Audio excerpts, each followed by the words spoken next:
Welcome to the Unapologetic Vixen podcast, Owning Pleasure as a Black Woman. I'm Natasha, a licensed sex therapist and certified sex and intimacy coach, on a mission to empower Black women to choose a life of pleasure, not just today, but every day. There is nothing more powerful than a Black woman that authentically owns her pleasure and sensuality. So sit back, relax, and enjoy the gems.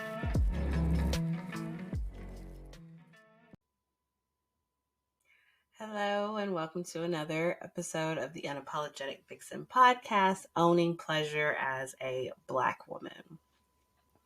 This particular episode is so near and dear to me, and I'm pretty sure it's going to be near and dear to you. Today, we are talking about checking off all the boxes. The title is, So You've Checked Off All the Boxes, Now What? I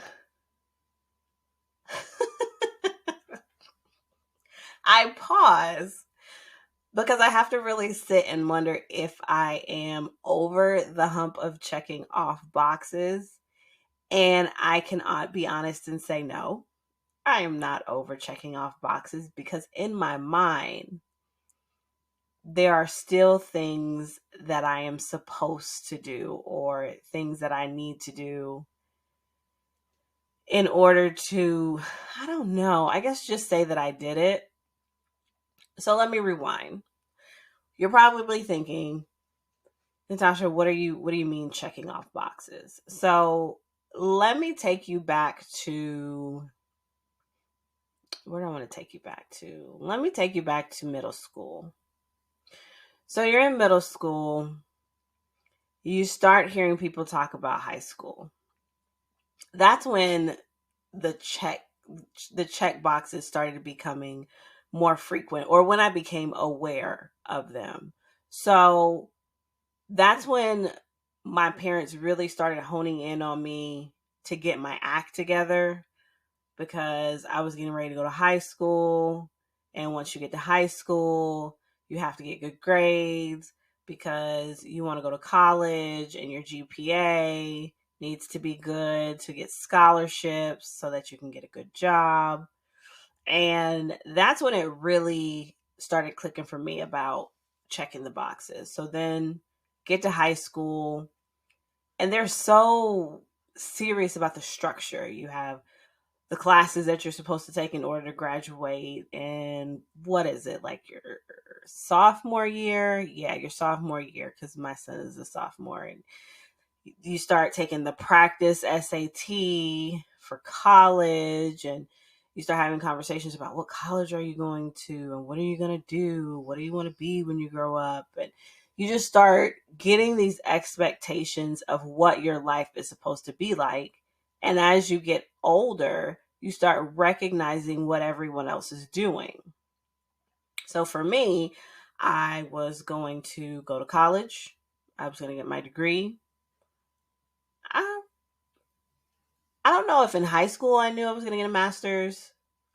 I think towards the end of high school I knew, because I was going to be a therapist, which you get your master's. And then from master's, you're going to get the job, the 6-figure job, not just any job, but the 6-figure job.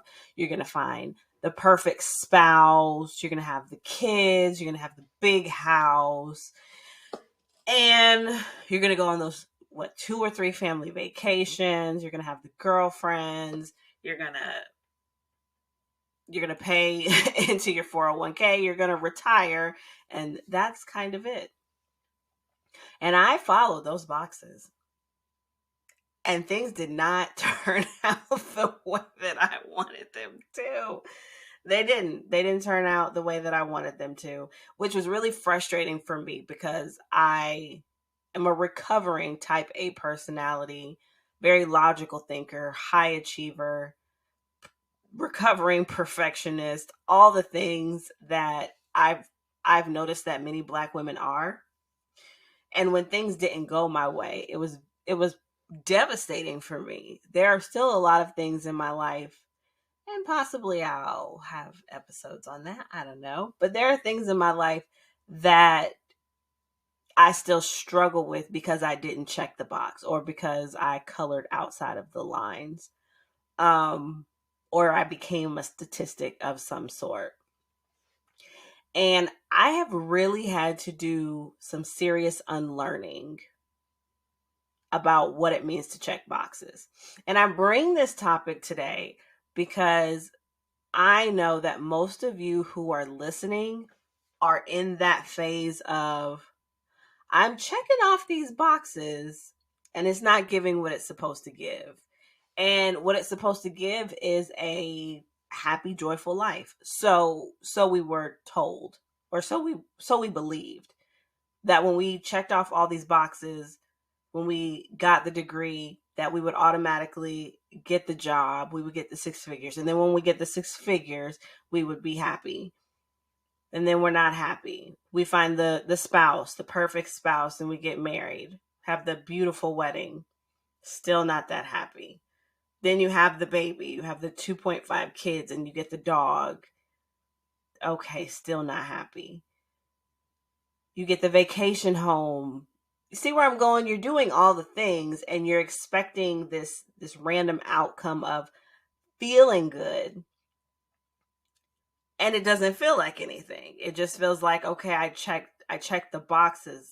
What is next? I'm supposed to feel different, or people are supposed to be cheering for me, or what is on the other side of checking these boxes? Which is why my question to you is, now what?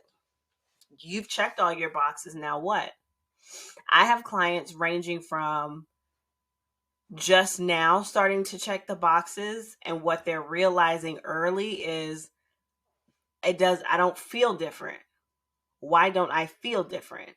And then I have some clients on the other end who have checked all the boxes and are actively, which is why they come to see me, actively trying to live a life where they're not focused on checking boxes anymore. They've checked the boxes. They're ready for something more. They're ready to live. Because what happens when we focus on checking boxes, and you can tell me if I'm wrong, I'm okay with that, but we are not able to focus on the present moment. It's like a to-do list. Once we check one thing off, it's like, okay, next, right to the next one, to the next one. We don't even take time to celebrate ourselves. At some point with every client that I've had to tell her, did you celebrate yourself? Did you celebrate that accomplishment? Did you celebrate that? And because I know me, I know them. No.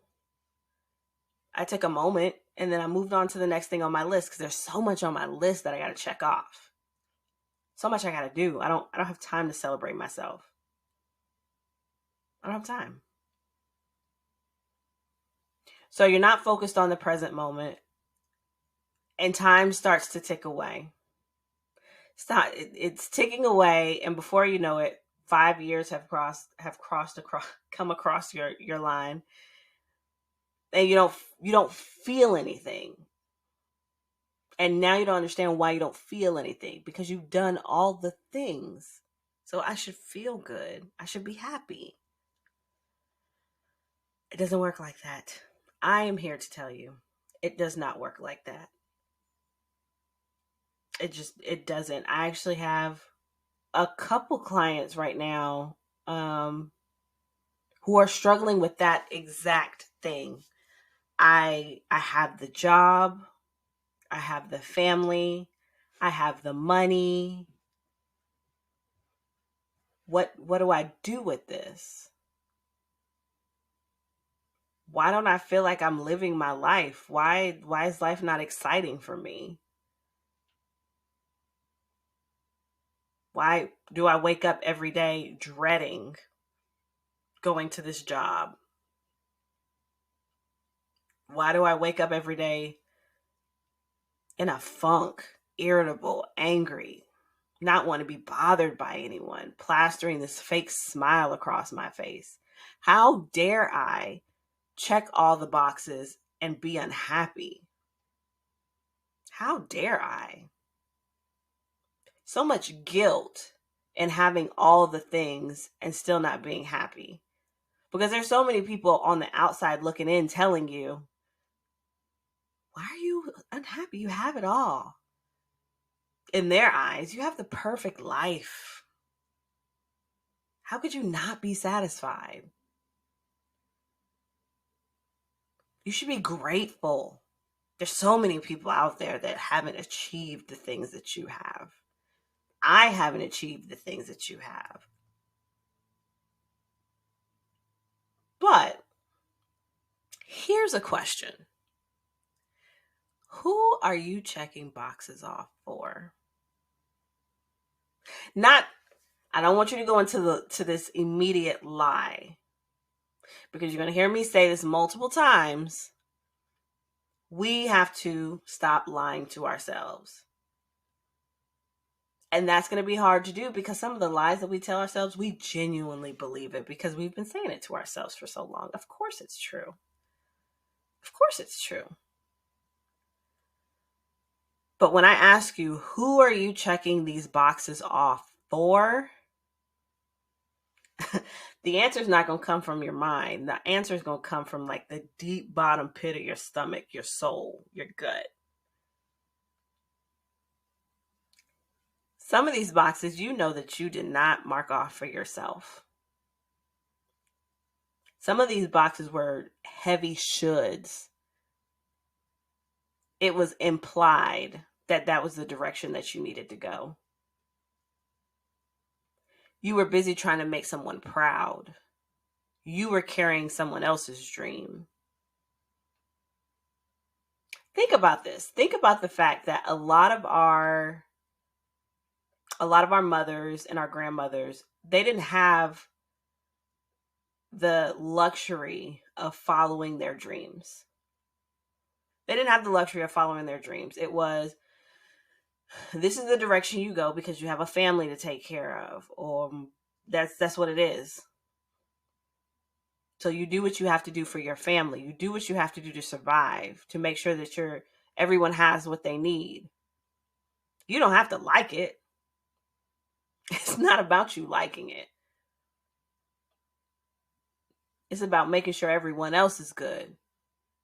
You can focus on you later. And so that mentality was passed down. So then we get to you and I, get to women like my clients.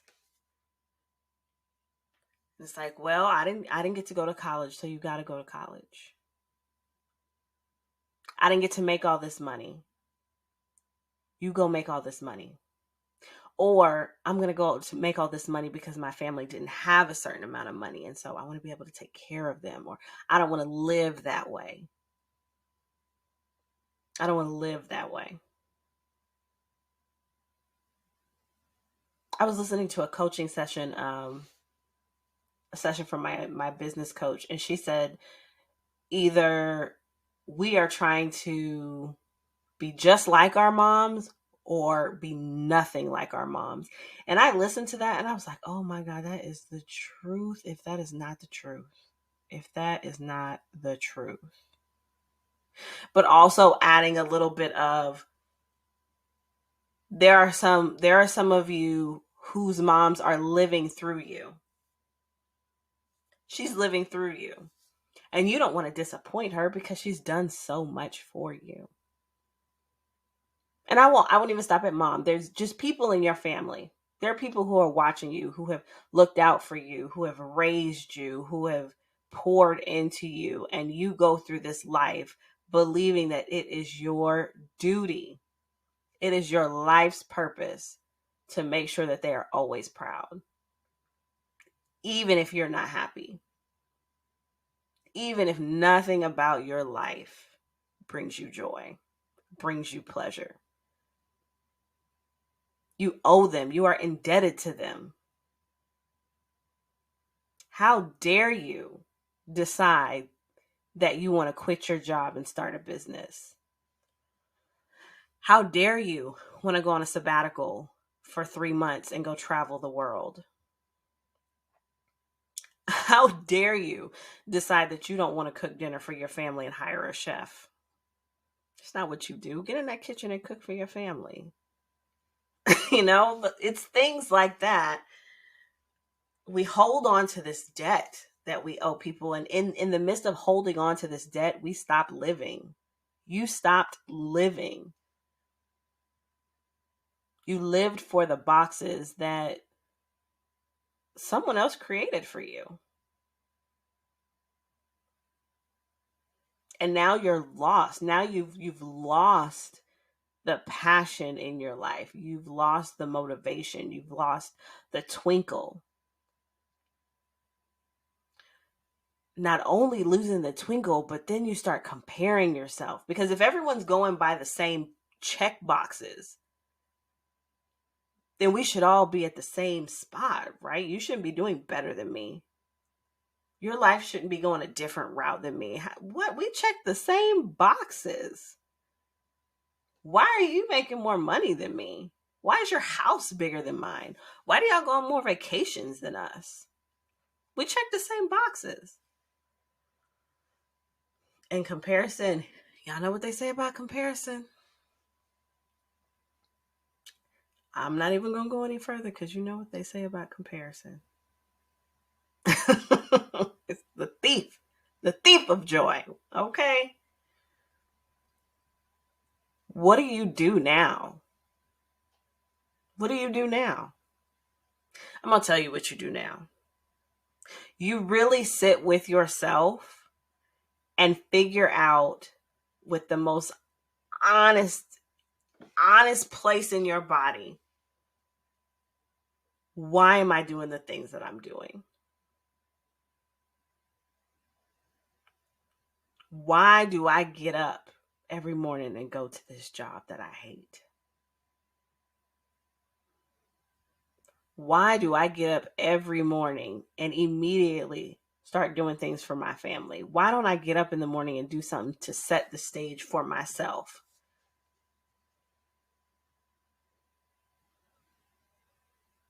Why? Why do you do this? Why do you want to get married? Why do you want to have those 2.5 kids? Why do you want the big old house? Why do you want to have the business? Why? Why do you want that certain amount of money? It always is going to start with why. If your answer is I don't know, you have some reflecting to do. Whose voice do you hear in your head when you think about these accomplishments and adding things to your box? Where have you heard this before? I'm here to give you permission to start finding areas of your life that are yours. I'm not going to tell you immediately to just go and do a 180 and just say, screw all this. I'm starting from scratch. Now, I'm not telling you to do that. So do not take that from this. What I am telling you is, where are there pockets in your life where you can be present and really figure out what you enjoy? What brings you pleasure? What direction do you want your life to go? What if you decided, I'm not going by checking boxes anymore? I'm not even going to look at this sheet. I'm not checking boxes. I'm going to start making decisions based off of what makes me excited. I'm going to start making decisions based off of what gives me butterflies in my stomach, what makes me giggle, what makes my heart race and my cheeks flushed because I'm a little nervous, but I'm kind of excited about the direction that I'm going. What if you followed those cues, your bodily cues, instead of following this check box, tongue twister right there, check boxes that someone handpicked for you and said, here, follow this. The road to what? The road to what? It starts with you. It starts with you deciding, this is my life. I've only got one, and I'm going to do it the way that I want to do it. Will people be upset with you? Yes. Will they be frustrated with you? Yes. But I'm going to tell you, like I tell my clients, that is not for you to figure out for them.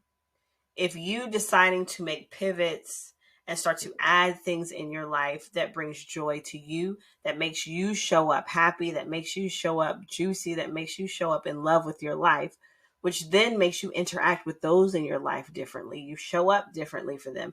If they have a problem with that, then we need to start kind of looking at the boundaries, because usually what that means is they're not getting something out of it. You've put a line in the sand that they don't appreciate. But also recognizing it's not your responsibility to help them cope through your changes. That's their problem. They need to go figure out why that bothers them so much. Not your responsibility. Not at all. So I'm just going to leave that with you.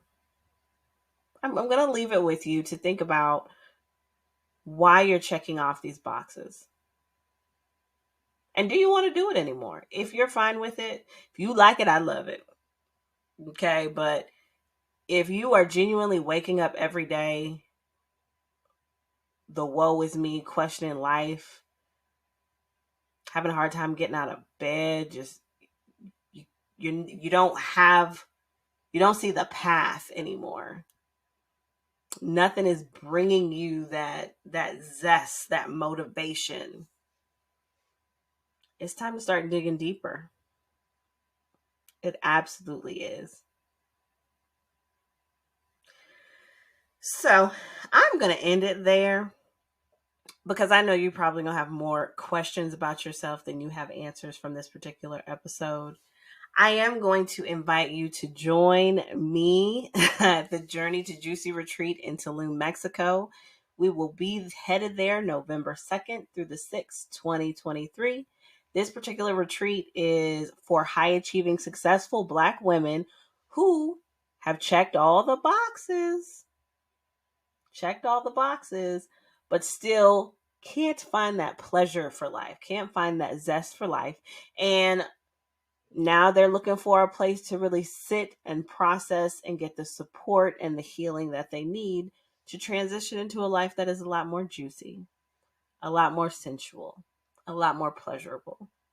So if that is something you are interested in, I have dropped the application in the show notes. Let's have a little chit chat and get your spot secured so that we can go have some fun in the sun, stretch it out, leave some of the day-to-day responsibilities behind so that we can figure out what your next best pleasurable self looks like. Until next time, have a wonderful day and see you next week. Thank you for listening to the Unapologetic Vixen podcast, Owning Pleasure as a Black Woman. If you enjoyed this episode, leave a comment, and share it with someone you know could use the space. If you're ready to tap into your pleasure, join the virtual Vixen Suite. It's a safe space for Black women to gain support and empowerment as they access pleasure, intimacy, and satisfying sex every day. And remember, pleasure is your right, boo.